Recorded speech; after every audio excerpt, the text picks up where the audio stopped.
다시 착한 행동을 한 것을 마음이 바라보고 판단합니다. 그리고 착한 일이 있다고 기억의 창고에 저장을 합니다. 악한 마음을 일으키면 악한 행동을 하고 다시 악한 행동을 한 것을 마음이 바라보고 판단합니다. 네.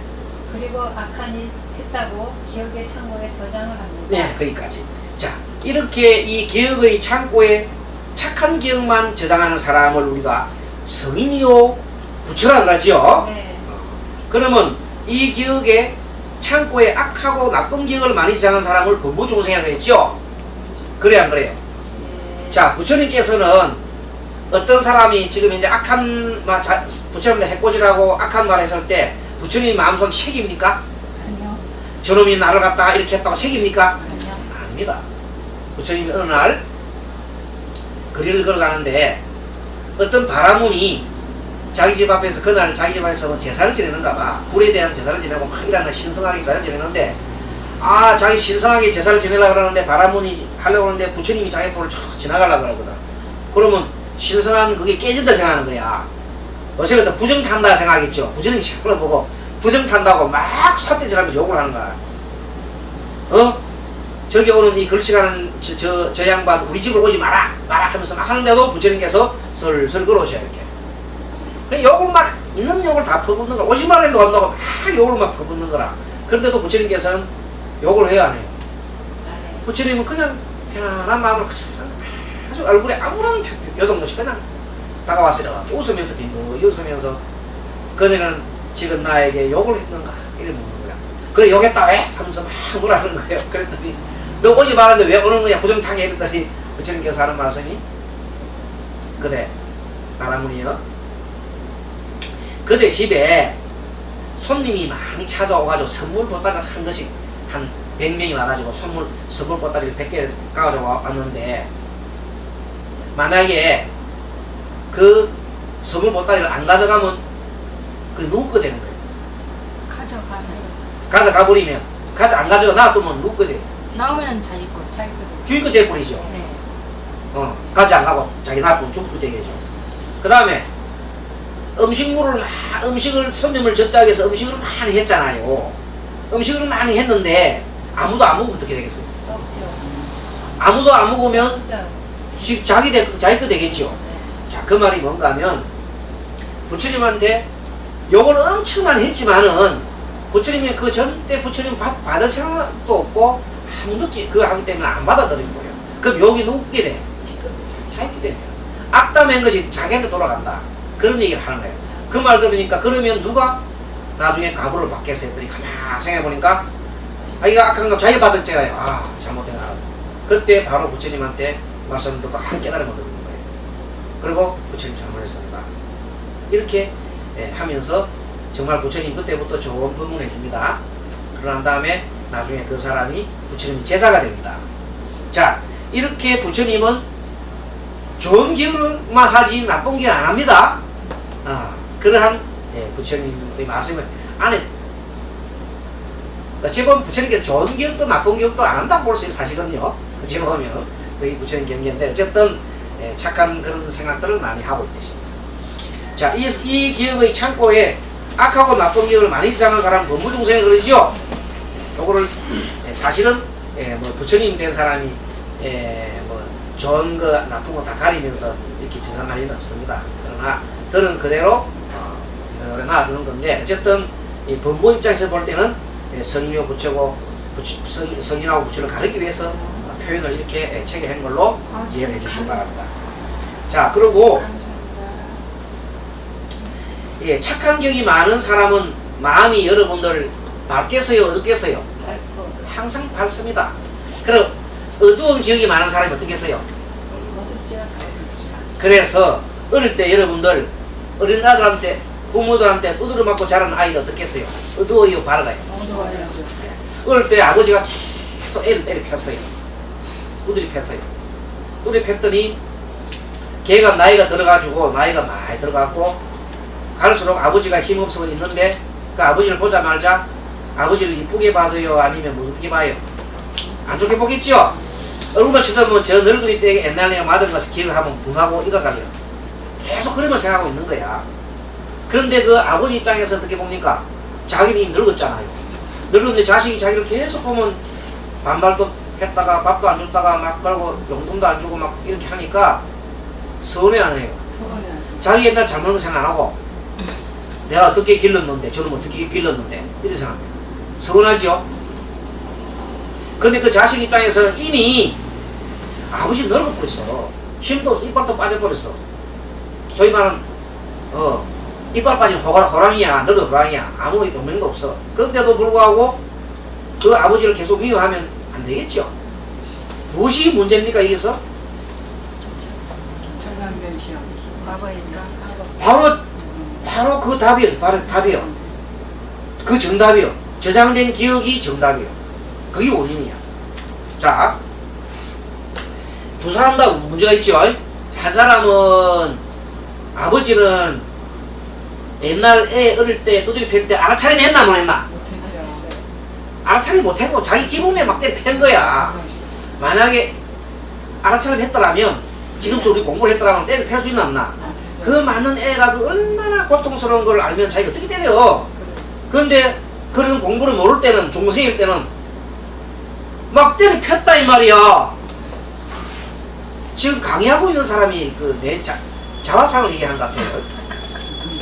막 이렇게 때려 패는 거예요. 그런데 가만히 보니까 이제는 그때는 알아차림 못했기 때문에 자기가 잘못한 거 할 거 모르죠. 그러니까 나이가 들어서는 자식이 왜 그러는지 모르면서 그 자식을 원망하지요. 네. 자, 그런데 원망하면서 옛날 기억을 못하지요. 알아차림 못하는 것이 하나의 원인이 됐죠. 옛날에. 그 우리는 지금 그걸 당한다. 그러면 지금이라도 만약에 우리 불교 공부를 하는 사람 같으면은 그 늙은 사람이 어떻게 해야 되겠습니까? 왜 내가 이렇게 자식이 나를 보고 나만 보면 이렇게 하는지 또 알아차림 해야 될까 안 해야 될까? 그러면 과거에 내가 얼마나 참 내가 애한테 상처를 줘서 이렇게 이걸 빨리 알아차리면 참여 눈물을 해야 되죠. 참여를 하고 이렇게 자식가 참여를 해야 됩니다. 그러면은 문제 해결책이 나오지요. 그러면 아버지가 한 사람이라도 아버지가 먼저 때려 벗어버리면 자식이 나중에 그거 마음에 이심전심이라 와닿지요. 그러면 서로가 마음의 문이 열리려만 이게 안 되는 거야. 근데 그 자식이 똑같아. 이미 자기가 40이 넘은 사람이야. 맞을 때는 언제요? 어릴 때야. 18, 17, 뭐 16, 그 밑에 아주 어릴 때 맞았어.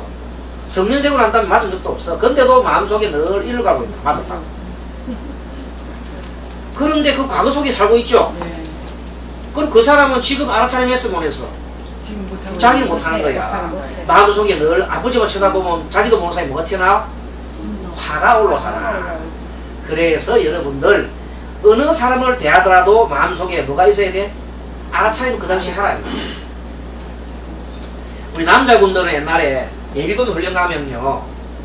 예비군 훈련을 가게 되면 치마만 들으면 여자란 말 들어봤어요? 여러분 그 혹시 모살도 그런 거 한번 들어본 적 있어요? 군대에 가면은 할머니라도 치마만 들으면 입이 좋아가지고 입이 흘러 한다고 그래요.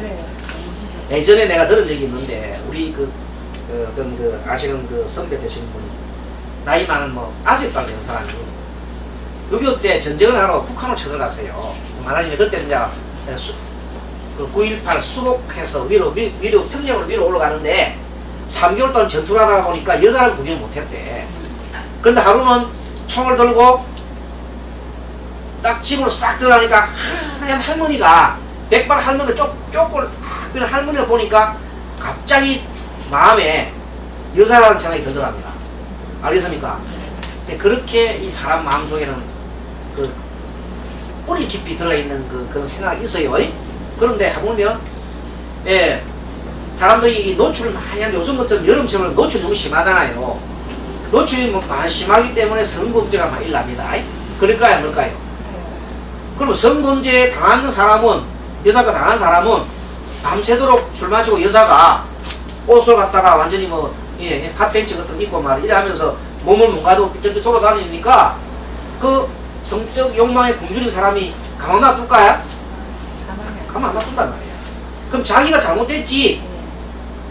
물론 성적 욕망에 굶주린 사람들도 그것도 짐승이지만, 짐승 같은 사람이지만 그런 걸 제공했잖아, 그죠? 다들 그런 걸 주의를 해야 된다, 알아차려야 된다. 그러면 지나친 노출을 해야 되나 안 되나? 절에 오시는 분들도 어떤 분들은 자기도 모르는 사이에 잘 모르지, 더 우리가 되겠지. 그 너무 노출 심한 거는 안 좋겠다, 그죠? 스님 앞에서 요 앞에 이런 옷을 입고 앉아가지고 있으면은 그 보기 안 좋겠죠. 그래서 몸을 누구든지 다 그렇게 관리돼. 그 다음에 또 남자 입장에서 볼 때도 아까 얘기했잖아요. 남자 입장에서 딱 쳐다볼 때, 여자를 쳐다볼 때 어떤 부분에 집중적으로 보지 마라 그랬어요. 여자 보면 목이 하얗고 이쁘다 하면 목을 확 쳐다보는 거, 자기도 모르는 사이 눈이 꼭 꼽히는 거야. 희다. 그러고 엉덩이를 쳐다보고 엉덩이 이쁘구나. 이렇게 보지 마는 겁니다. 그냥 여자를 보면 여자구나. 꽃은 꽃으로 이렇게 봐야 되지. 한쪽에 집착해서 막 쳐다보지 말라는 겁니다. 알겠죠? 여자분들도 마찬가지겠지.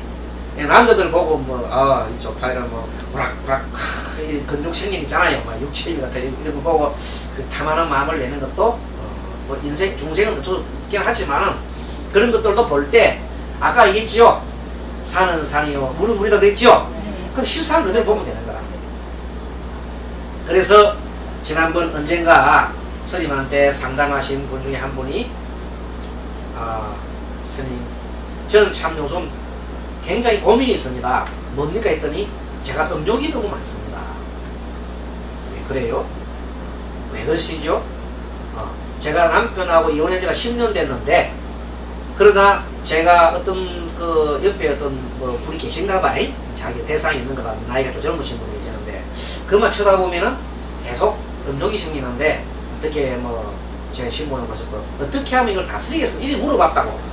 참 좋은 질문이지요. 그렇게 음욕이 있을 때 음욕을 행하는 게 아니라 자기 꼴을 치가지고 나이 어렸든 말든 간에 한 20살 어렸든 말든 간에 꼴을 치가지고 하는 게 아니라 스님한테 질문을 한 거야. 참 훌륭하신 분이에요.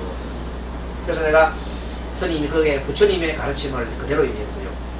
음욕이 일어날 때에는 누구나 일어날 수 있다. 그런 생각이 일어날 수 있다. 하지만 그때 여자의 경우에는 남자의 그것이 중요한 그것이 마치 독사라 생각해라. 독사 입이라 생각해라. 독사 입만 생각하면 끔찍스럽지요. 내 몸에 들어오면 그렇지만 그 다음에 그 남자가 나중에 어떻게 되는 거? 나이가 80이 돼가지고 이빨 빠지고 죽고 그러고 썩어 문드러지는 그걸 생각해라 말이에요. 부정간을 얘기했어요. 그래서 확실히 해주더니 알겠습니다. 그러면 그렇게 바로 생각하십시오. 그런 생각이 나거들라면 바로 그런 생각을 스님 생각을 이렇게 떠오르십시오. 그럼 경전에 그 말씀이 되어 있습니다. 부처님이 말씀하셨어요. 하루는 부처님이 비구들이 1500명의 비구들이 모여서 있는 그 숙소에 아침에 요즘 같은 막 아주 이쁜 여자가 막 꼬리를 흔들고 다 지나가 보세요. 이렇게. 옷도 만큼 입고 막 행 지나가는 거야. 근데 1500명의 비구들이 그날 밤에 잠을 다 못 자는 거야. 그 생각이 하는 거야. 아무리 막 이어서 선정이 들어가려고 해도 선정이 들어가서 그 여자가 발가벗었는지 모르지만 어쨌든 막 그 모습이 막 머릿속에 아른아른 하는 거야. 그래서 큰일 났지 지금 그들이. 그래서 부처님한테 긴급하게 얘기했더니 부처님 그 말씀이 요런 도움을 해줬습니다. 그래서 그런 걸 하게 되면 아예 생각이 안 난다. 그래서 사람을 볼 때 어떻게 봐야 되느냐 하면 어쨌든 간에 있는 그대로 보고 자 특히 상담을 하는 입장에서 상담가도 중요합니다. 상담가 입장에서 남자의 경우에 여자를 상담할 때에는 나이 많은 사람이 오면 어머니로 생각하겠습니다. 친어머니. 그 다음에 나와 비슷한 사람이 오면은 나의 여동생, 친여동생을 친동기 여동생을 생각하고 있어요. 자기 친척을 생각하고 있어요. 그렇게 생각하면서 일체 그 마음을 두지 말라고 했어요. 또 여자도 마찬가지. 여자도 남자가 아무리 멋있는 남자가 오더라도 나이가 많으신 분이 오면 아버지, 나의 아버지. 또 나이가 어린 사람 오면 내 동생, 친동생, 남매동생. 그러면 남매동생한테 그런 마음을 품을 리가 없죠. 그렇게 해서 개치를 하라고 부처님께서 분명히 그렇게 그런 방법까지 제시해 주셨습니다. 자, 12페이지 앞에 한번 우리 후보부상님 일체 유심조부터 읽어주십시오. 일체 유심조. 착한 기억이 많은 사람은 마음이 밝고 지혜가 맑아 이 세상을 잘 살아갑니다. 악한 기억이 많은 사람은 마음이 어둡고 탐심과 어리석음이 많아 이 세상을 참 힘들고 어렵게 살아갑니다. 그러므로 언제 어디서나 마음을 닦아야 합니다. 육체시에 깨어있어 18개를 알아차림해야 합니다. 그래서 자신의 6가지 감각기관과 6가지 관계에 만날 때마다 나쁜 생각, 나쁜 기억을 없애고 착한 생각, 좋은 기억이 나도록 매 순간 알아차림해야 합니다. 그렇게 자신을 알아차리고 착한 생각과 착한 일을 해나가면 일생 동안 고통이 없고 마음이 평안해지고 행복함을 누리고 사후에는 그 과보로 더 이상 윤회하지 않게 됩니다. 그래서 일체는 마음으로 통한다고 하여 화엄계는 일체 유심조 모든 것은 마음으로 짓는다 라고 하였습니다.